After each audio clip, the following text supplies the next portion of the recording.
Baik, salam sejahtera untuk kita semua.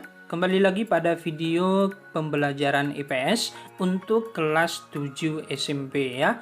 Nah, pada video kali ini topik yang akan kita bahas adalah kondisi alam Indonesia dengan subtopik keadaan fisik wilayah Indonesia. Nah, keadaan fisik wilayah Indonesia ini akan kita uraikan lebih jauh. Yang pertama ada kondisi geologi Indonesia. Kemudian yang kedua ada bentuk permukaan bumi Indonesia, dan yang ketiga kondisi iklim Indonesia.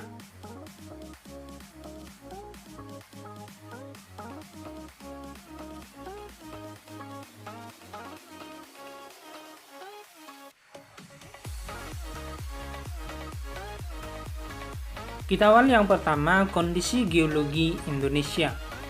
Kondisi geologi bisa kita artikan sebagai kondisi suatu daerah atau kondisi suatu negara menurut struktur batuannya, termasuk juga lempeng dan jalur pegunungan yang mempengaruhi daerah tersebut.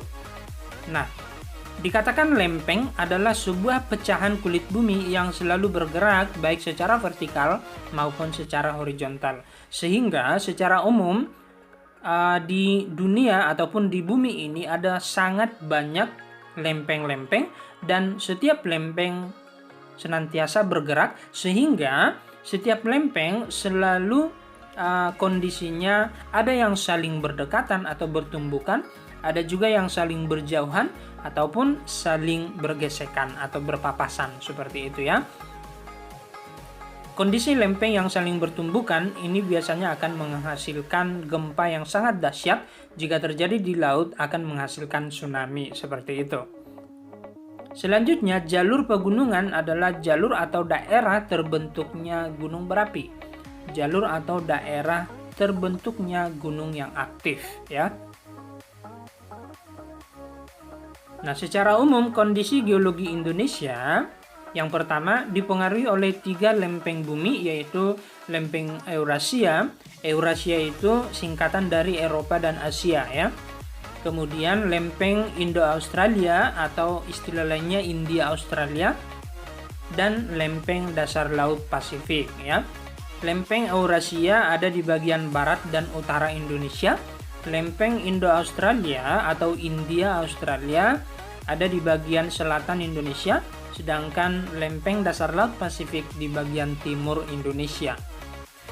Di sisi lain, Indonesia juga dipengaruhi 2 jalur pegunungan atau sirkum, yaitu sirkum Pasifik dan sirkum Mediterania.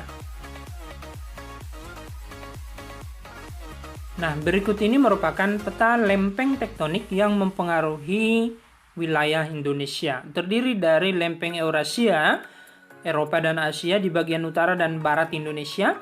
Kemudian ada lempeng Indo-Australia, India-Australian di bagian selatan Indonesia, dan lempeng Pasifik di bagian timur Indonesia.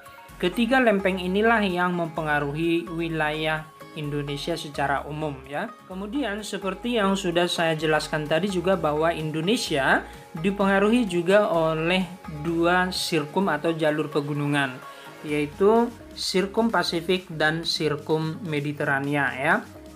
Ini merupakan wilayah yang dipengaruhi oleh sirkum Mediterania atau wilayah Indonesia yang dipengaruhi sirkum Mediterania. Terdiri dari Pulau Sumatera, Jawa, Nusa Tenggara hingga Laut Banda. Selanjutnya, sirkum Pasifik akan mempengaruhi Sulawesi ya, termasuk Sulawesi Utara, Kepulauan Halmahera hingga Papua ya. Nah, dengan adanya 3 lempeng dan 2 jalur pegunungan yang mempengaruhi Indonesia, lalu apa akibat atau dampaknya bagi Indonesia? Seperti itu ya. Ada beberapa dampaknya. Yang pertama adalah di Indonesia terbentuk gunung-gunung api ya, terbentuk gunung yang aktif yang tersebar di Pulau Sumatera ya, kemudian Pulau Jawa, Pulau Bali, Kepulauan Nusa Tenggara Barat, Nusa Tenggara Timur, Sulawesi, Maluku, dan Papua, kecuali Kalimantan ya. Di Kalimantan tidak ada gunung api ataupun gunung berapi ya.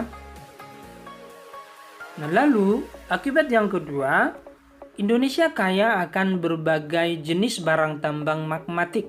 Barang tambang magmatik artinya barang tambang yang terbentuk dari pengkristalan magma ya. Contohnya adalah emas, perak, permata, intan, dan jenis barang tambang lainnya kecuali batu bara, minyak bumi, dan gas alam. Kalau batu bara, minyak bumi, dan gas alam itu berasal dari sisa-sisa makhluk hidup ya. Itu akibat yang kedua. Nah, kemudian dampak yang ketiga adalah bahwa Indonesia memiliki tanah yang subur ya, berupa tanah vulkanis karena dilapisi oleh abu vulkanis yang berasal dari gunung api saat meletus. Nah, jadi ketika gunung api meletus dan mengeluarkan abu vulkanis ya, debu-debu vulkanis, dan ketika abu vulkanisnya bercampur dengan tanah akan menambah unsur hara ataupun kesuburan dari tanah tersebut, sehingga semakin layak untuk kegiatan pertanian ya, layak dijadikan sebagai areal pertanian seperti itu. Nah, dampak yang keempat adalah bahwa Indonesia berpotensi terjadi tsunami ya, gelombang yang sangat besar ya. Tsunami itu berasal dari bahasa Jepang ya, gelombang yang dahsyat atau gelombang yang sangat besar ya. Nah, tsunami ini terjadi jika tumbukan antara dua lempengnya berlangsung di dasar laut ya. Misalnya tsunami yang dialami oleh daerah Banten yang terjadi pada 22 Desember tahun 2018 yang lalu ya. 2018 yang lalu. Kemudian dampak yang kelima bagi Indonesia yaitu terbentuk beberapa danau sebagai akibat dari proses tektonisme dan vulkanisme di Indonesia. Proses tektonisme artinya pergeseran lempeng ya, sedangkan vulkanisme artinya letusan gunung api ya. Contoh dari danau tektonisme diantaranya ada Danau Poso, Danau Tempe, Danau Towuti ya, dan danau yang lain. Kemudian contoh dari danau vulkanisme ada Danau Singkarak, ada Danau Lamongan ya, ada Danau Kerinci, dan ada Danau Kelimutu ya. Danau Toba sendiri merupakan hasil dari proses tektovulkanis ya, gabungan dari tektonisme dan vulkanisme. Jadi sekali lagi, Danau Toba terbentuk dari hasil tektovulkanisme ya.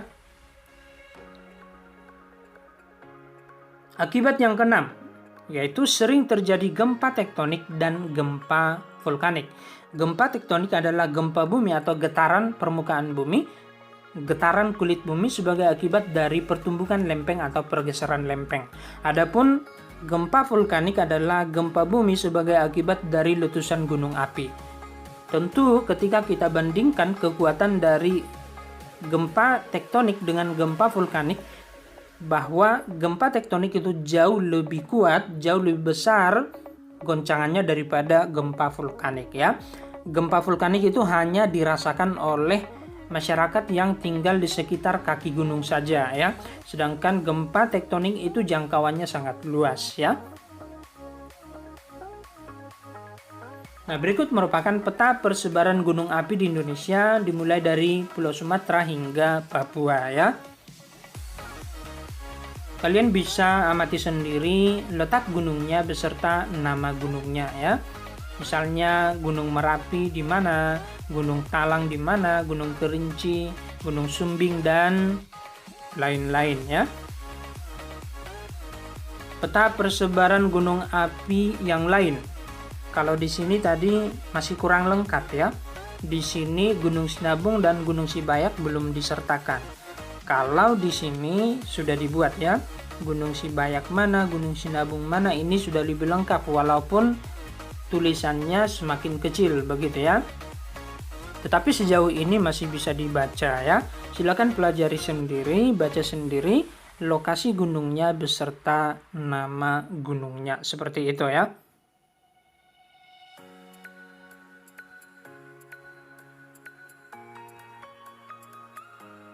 Bahasan kita yang kedua adalah bentuk muka bumi Indonesia.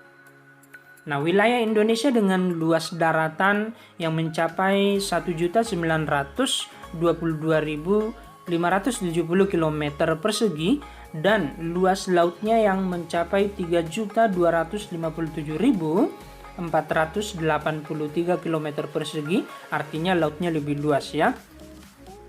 Memiliki relief atau topografi atau fisiografi atau bentuk permukaan bumi yang sangat beragam, atau istilah lainnya sangat kompleks begitu ya, sangat beraneka ragam. Nah, berikut ini merupakan beberapa relief daratan yang dimiliki oleh wilayah Indonesia. Terdiri dari yang pertama, dataran rendah. Dataran rendah adalah relief daratan Indonesia dengan ketinggian antara 1 sampai 200 meter di atas permukaan air laut ya. Kemudian dataran tinggi adalah relief daratan Indonesia dengan ketinggian lebih dari 200 meter hingga 400 meter di atas permukaan laut ya. Dataran rendah tadi 1 sampai 200, sedangkan dataran tinggi lebih dari 200 hingga 400 meter di atas permukaan laut.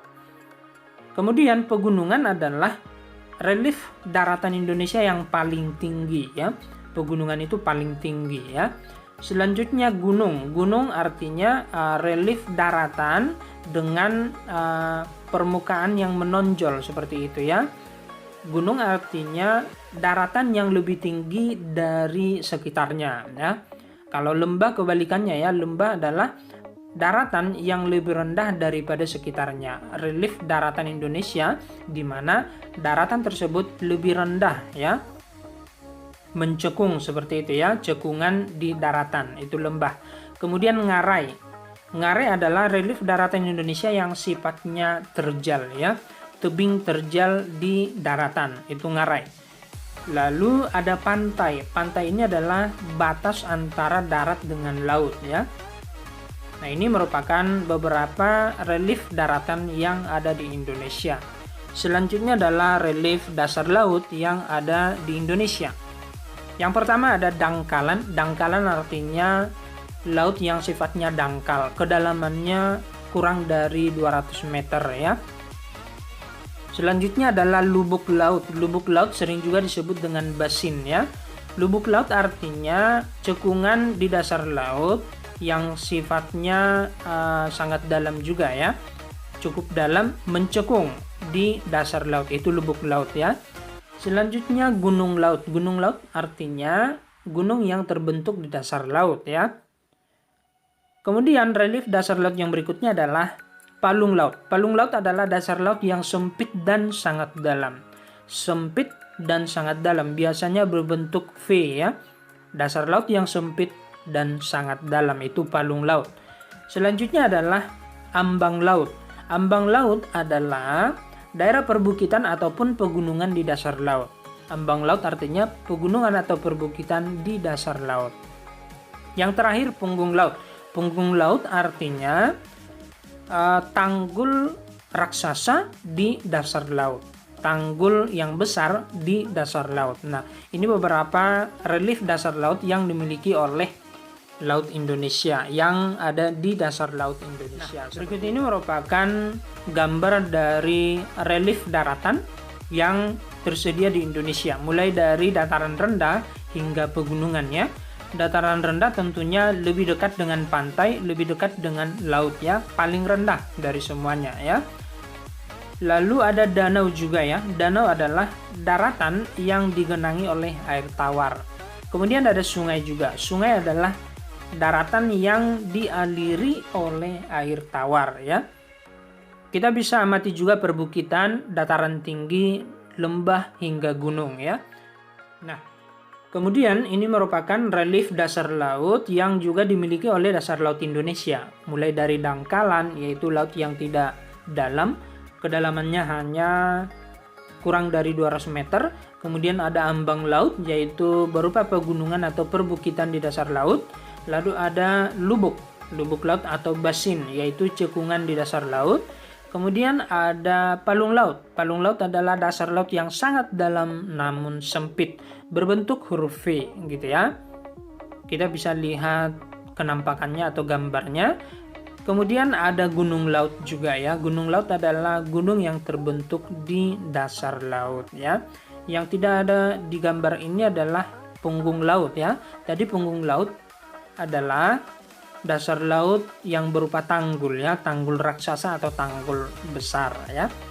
Sekian mengenai relief daratan dan relief dasar laut Indonesia ya.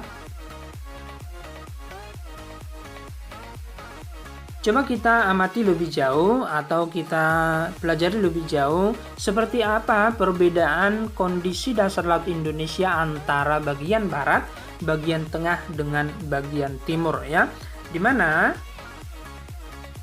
wilayah dasar laut Indonesia bagian barat yang terdiri dari laut di sekitar Pulau Sumatera, Jawa, Kalimantan berupa laut yang sifatnya dangkal ya. Nah, ini disebut dengan paparan Sunda ya. Nah, adapun wilayah laut di bagian tengah yang terdiri dari laut di sekitar Sulawesi, laut di sekitar Maluku termasuk Maluku Utara dan Bali, Nusa Tenggara Barat serta Nusa Tenggara Timur, ini merupakan laut yang dalam gitu ya, berupa laut dalam. Contohnya adalah Laut Sulawesi, Laut Banda itu merupakan laut terdalam di Indonesia ya. Di Laut Banda itu termasuk juga Laut Sulawesi sudah ada trok ya. Trok itu palung laut yang tadi ya, dasar laut yang sangat dalam namun sempit ya. Itu wilayah bagian tengah Indonesia.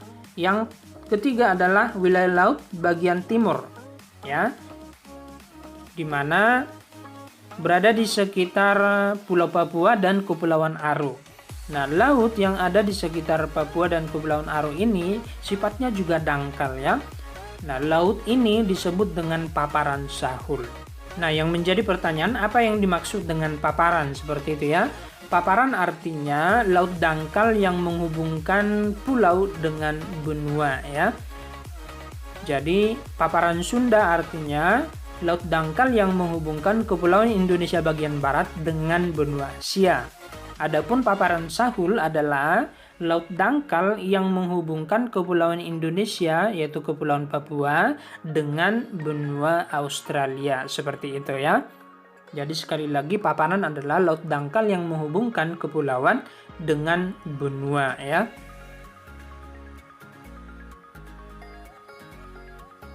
Nah, yang terakhir adalah kondisi iklim Indonesia. Nah, Indonesia sendiri yang terletak di lintang tropis tentu memiliki iklim tropis ya, atau mengalami iklim tropis.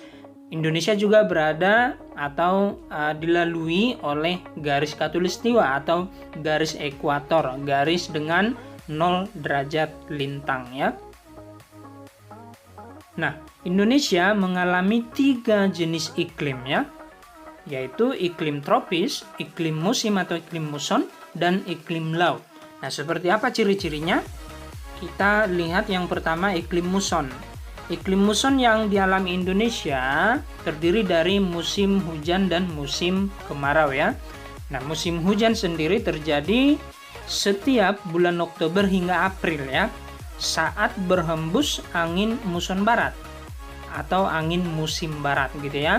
Angin muson barat sendiri adalah angin yang berhembus dari benua Asia ke benua Australia ya.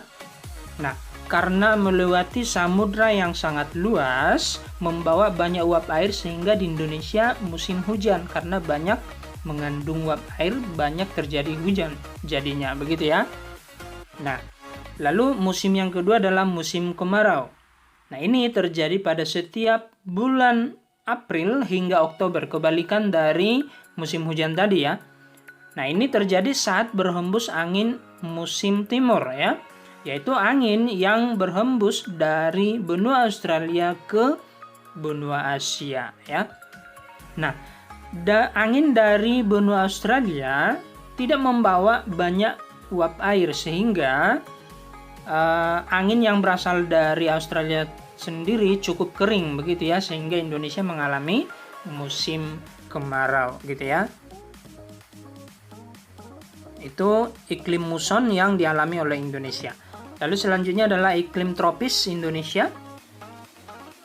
Ciri-cirinya adalah pemanasan dari sinar matahari yang maksimal atau terik, sehingga suhu udara atau temperatur udara tinggi sepanjang tahun ya, bisa mencapai hingga 30-an derajat Celcius ya. Nah, karena suhu atau temperatur yang tinggi tadi mengakibatkan penguapan air laut atau penguapan danau, penguapan sungai juga relatif tinggi ya. Nah, karena penguapan yang tinggi tadi mengakibatkan kelembapan udara yang tinggi pula ya. Kelembapan udara berarti ketersediaan uap air di udara. Semakin banyak uap air di udara berarti udara itu akan semakin lembab. Kelembapannya akan semakin tinggi, begitu ya. Nah, kelembapan udara yang semakin tinggi akan mengakibatkan jumlah curah hujan yang juga semakin tinggi ya. Akan semakin sering terjadi hujan ya. Nah, inilah juga yang dialami oleh Indonesia. Nah, yang terakhir adalah iklim laut yang dialami Indonesia, di mana ciri-cirinya adalah memiliki banyak awan yang berasal dari penguapan ya. Kemudian sering terjadi hujan ya. Nah, mengapa Indonesia sendiri mengalami iklim laut? Karena kita tahu sendiri bahwa luas laut Indonesia lebih besar daripada luas daratan ya. Laut Indonesia lebih besar luasnya daripada daratan, begitu ya. Dari luas total 6 jutaan kilometer persegi ya, laut dan daratannya maksudnya ya, hanya 1,9 juta kilometer persegi tadi yang merupakan daratan. Artinya 2/3 dari luas Indonesia merupakan lautan, begitu ya. Nah, inilah yang menjadikan Indonesia mengalami iklim laut ya. Nah, ini merupakan peta pergerakan angin muson barat dan angin muson timur, di mana tadi angin muson barat menghasilkan musim hujan di Indonesia, yaitu angin yang berhembus dari Asia ke Australia, melewati Indonesia karena membawa banyak uap air sehingga Indonesia musim hujan gitu ya. Nah, adapun angin muson timur itu dari benua Australia menuju Asia, melewati wilayah Indonesia, membawa sedikit uap air sehingga Indonesia mengalami musim kemarau ya. Baik, sekianlah pembelajaran kita pada video kali ini. Silakan mempelajari materi yang ada di video ini. Jika ada pertanyaan bisa kalian buat di bagian komentar. Akhir kata saya ucapkan selamat belajar.